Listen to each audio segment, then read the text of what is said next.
Hello guys, AP3 geography channel में आप सबका बहुत बहुत स्वागत है। गाइज, यदि हमारी वीडियो आप सबको पसंद आती है तो इसे लाइक, शेयर और सब्सक्राइब कर दें। साथ ही साथ बेल आइकन को भी दबा दें, जिससे जैसे ही वीडियो अपलोड की जाए तुरंत आपके पास पहुंच सके। आइए आज हम लोग यूरोप महाद्वीप के बारे में अध्ययन करते हैं। आइए देखते हैं। क्षेत्रफल की दृष्टि से यूरोप का पूरे विश्व में छठा स्थान है। यह ऑस्ट्रेलिया के बाद दूसरा सबसे छोटा महाद्वीप है। यूरोप उत्तरी गोलार्ध का सबसे छोटा प्रायद्वीप है, जो प्रायद्वीपों का प्रायद्वीप है, जिसे यूरेशिया प्रायद्वीप कहा जाता है। यूरोप का अक्षांशीय विस्तार 34 डिग्री 51 मिनट से 81 डिग्री 47 मिनट उत्तर तक है, जबकि देशांतरीय विस्तार 24 डिग्री 33 मिनट पूर्व तक है। और इस प्रकार से आगे हम लोग देखेंगे। यूरोप का उत्तर से दक्षिण विस्तार 4300 किलोमीटर है तथा पूर्व से पश्चिम विस्तार 5600 किलोमीटर है। आगे चलते हैं। आगे हम लोग देखेंगे। यूरोप महाद्वीप उत्तर में बेरेंट्स सागर, दक्षिण में भूमध्य सागर, पश्चिम में अटलांटिक महासागर से घिरा है। पूर्व में यूराल, काकेशस पर्वत तथा कैस्पियन सागर इसे एशिया से अलग करते हैं। यूरोप महाद्वीप का सबसे उत्तरी बिंदु ओस्ट्रो रूडोल्फा, जो 81 डिग्री 47 मिनट पर है, जबकि दक्षिणतम बिंदु गावडास ग्रीस में 34 डिग्री 51 मिनट है।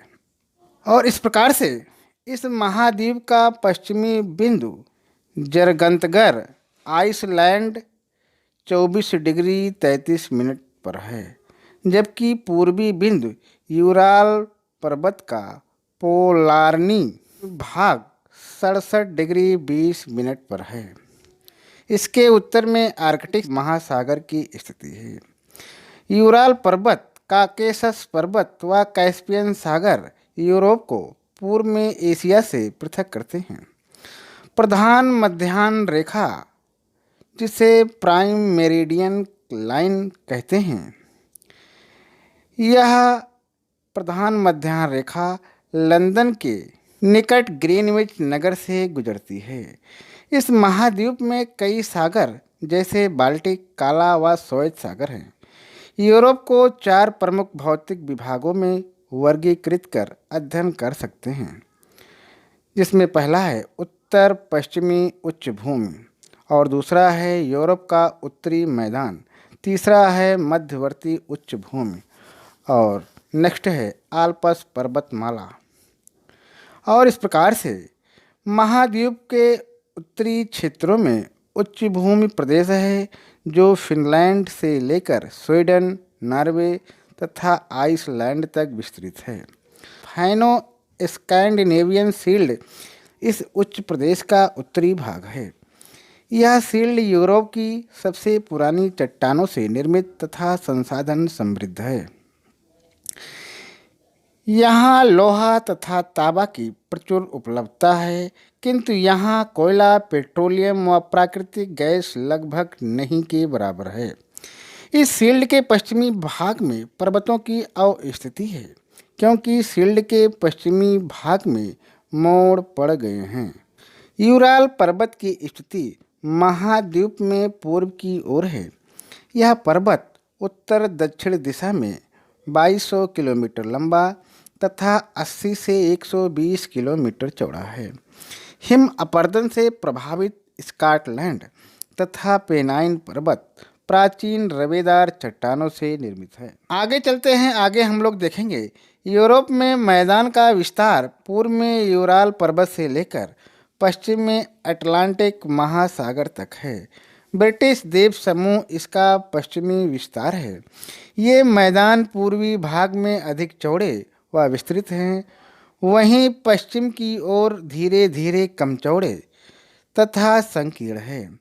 मैदान के उत्तर में श्वेत सागर तथा उत्तर पश्चिमी उच्च भूमि और दक्षिण में मध्यवर्ती उच्च भूमि की अवस्थिति है। इस मैदान में कई नदियों के प्रवाह मार्ग हैं, जैसे वोल्गा व यूराल नदियाँ कैस्पियन सागर में गिरती हैं, जबकि नीपर व नीस्टर काला सागर में। यूरोप में 9 संचालन योग्य नदियाँ हैं। राइन व सीन 2 महत्वपूर्ण नदियाँ हैं जो क्रमशः उत्तरी सागर व इंग्लिश चैनल में गिरती हैं। राइन नदी भूभ्रंश घाटी से होकर प्रवाहित होती है। यूरोप के इन मैदानों में कोयला, पेट्रोलियम तथा प्राकृतिक गैस के निक्षेप पाए जाते हैं और इस प्रकार से इन प्राचीन पर्वतों में स्पेन का मेसेटा, फ्रांस का मध्यवर्ती पठार, जर्मनी का ब्लैक फॉरेस्ट है।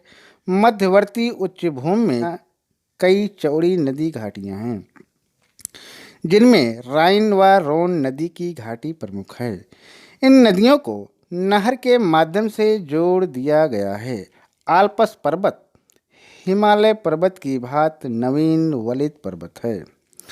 आल्प्स पर्वतमाला का विस्तार पूर्व में कैस्पियन सागर से पश्चिम में अटलांटिक महासागर तक है। माउंट ब्लांक 4807 मीटर ऊंची है। आल्प्स की यह सबसे ऊंची चोटी है। आल्प्स का विस्तार फ्रांस से स्विट्जरलैंड तक। आगे चलते हैं, आगे हम लोग देखेंगे पिरेनीज, कार्पेथियन व काकेसस अन्य पर्वत श्रेणियां हैं। यूरोप का सबसे ऊंचा पर्वत शिखर एल्ब्रुस है। इसकी ऊंचाई 5633 मीटर है। यह शिखर काकेसस पर्वत श्रेणी पर स्थित है। यूरोप की सबसे लंबी नदी ओल्गा है। राइन नदी यूरोप का सबसे व्यस्तम अंतःस्थलीय जलमार्ग है। यूरोप की एक अन्य महत्वपूर्ण नदी डेन्यूब है, जो यूरोप की 4 राजधानियों से प्रवाहित होती है। यूरोप की अक्षांशीय स्थिति शीतोष्ण कटिबंध में है। समुद्री जलधाराओं का भी प्रभाव यूरोप की जलवायु पर पड़ता है। उत्तरी अटलांटिक प्रवाह एक गर्म जलधारा है। यह पश्चिमी यूरोप के आसपास के सागरों को जमने नहीं देती। इस प्रकार की जलवायु को पश्चिमी यूरोपीय तुल्य जलवायु कहा जाता है। दक्षिणी यूरोप में वर्षा केवल शीत ऋतु में ही होती है, क्योंकि यह क्षेत्र ग्रीष्म ऋतु में अपतटीय पवनों के प्रभाव में होता है। ग्रीष्म ऋतु लंबी, गर्म और शुष्क होती है। इस प्रकार की जलवायु को भूमध्य सागरीय जलवायु कहा जाता है। टुंड्रा जलवायु आर्कटिक वृत्त के उत्तर में पाई जाती है।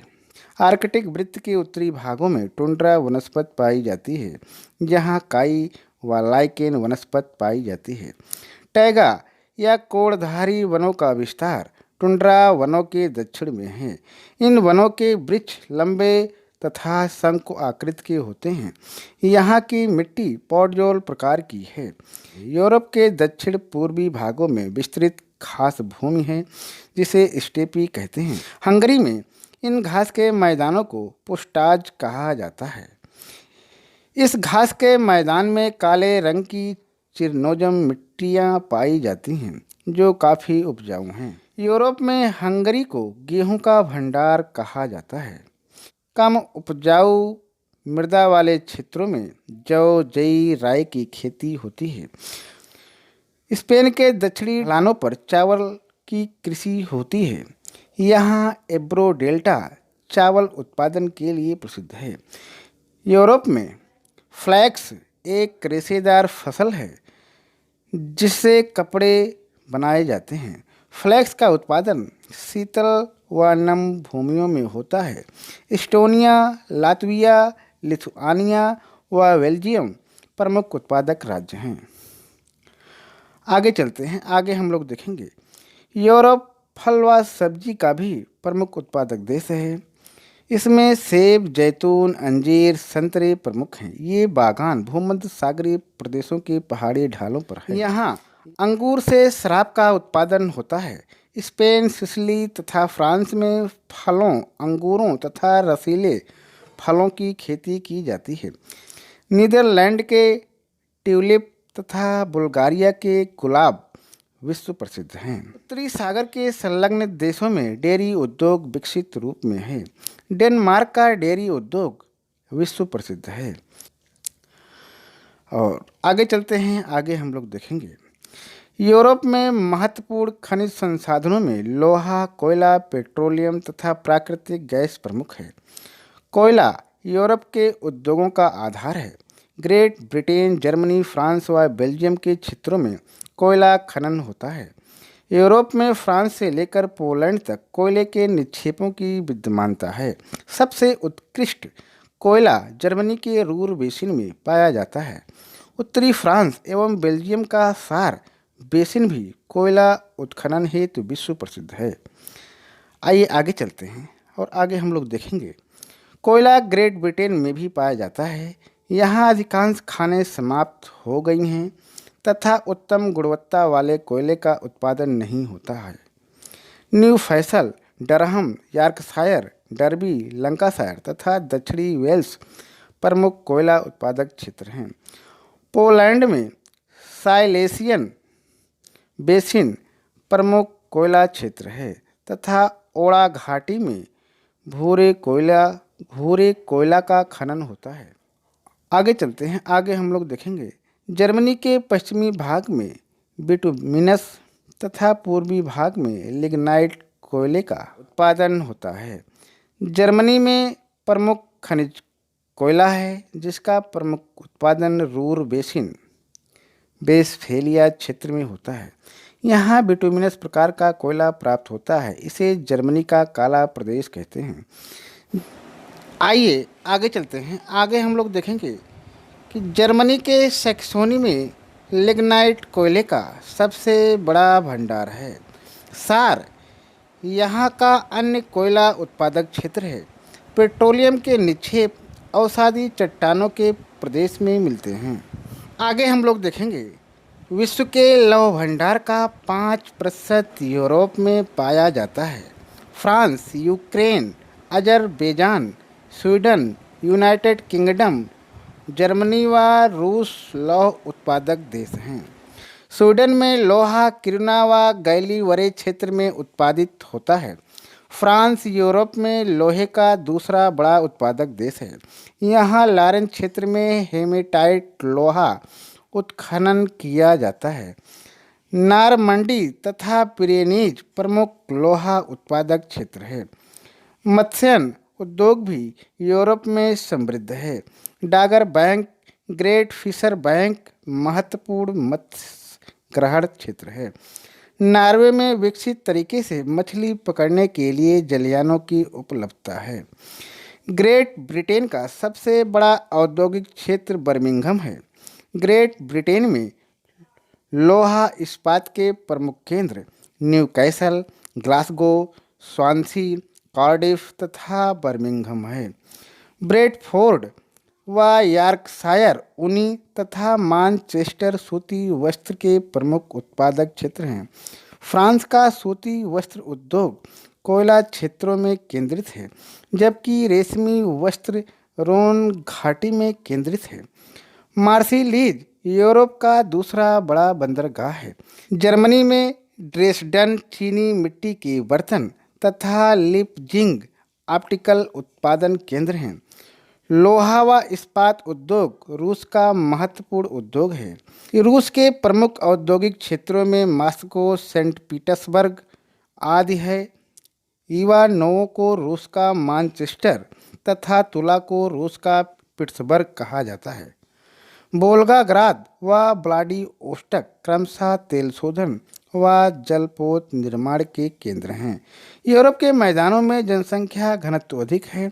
यूके, फ्रांस, जर्मनी, इटली के कोयला औद्योगिक क्षेत्र में जनसंख्या घनत्व अधिक है। पूर्वी तथा दक्षिणी यूरोप में जनसंख्या का घनत्व मध्यम है, जबकि उत्तरी यूरोप की जनसंख्या विरल है। यूरोप के अधिकांश लोग काकेशस प्रजाति के हैं। यूरोप की अधिकांश भाषाएं इंडो यूरोपियन समूह से संबंधित है। इस प्रकार से आज हम लोगों ने यूरोप महाद्वीप का अध्ययन किया। आज यहीं तक। बहुत बहुत धन्यवाद।